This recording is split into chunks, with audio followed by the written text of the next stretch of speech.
హ్మ్. రేయ్ ఇక్కడున్నావా? హ్మ్. ఏంటి సంగతి? హ్యాపీ దివాళీ.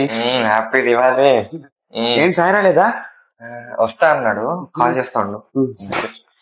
అబ్బా వర్క్స్ అన్ని అయిపోయినాయిరా. తొందరగా వెళ్ళిపోవచ్చు.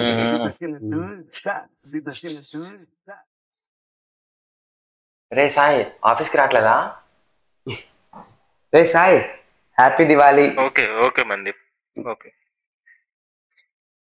ఓకే నాకు రారా, అందరు ఉన్నారు, సెలబ్రేట్ చేసుకుందాం మంచిగా. లేదురా, నేను రాలేను. ఏమైందా? ఎందుకు అలా చిరాకు పడుతున్నాడు? దివాళీ రోజు కదరా, వాడు అలాగే అంటాడు. నాకు అర్థం కాలేదు, దివాళీకి ఇది సంబంధం ఏంటి? అది వాడికి యాక్చువల్లీ ఒక కుక్క పిల్ల ఉండేదిరా. పోయిన దివాళీ అప్పుడు దాని ముందర ఎవరో ట్రాకర్స్ వెలిగించారు చిన్నపిల్లలు. అది భయపడి రోడ్ మీద తెలిపారు. ఆ రోడ్ మీద ఇంకా దానికి యాక్సిడెంట్ అయ్యి అయ్యో. సో అది దివాళీ రోజు జరిగిందనమాట. సో అప్పటి నుంచి ప్రతి దివాళీ వాడు సెలబ్రేట్ చేసుకోవట్లేదు. పాపం రా.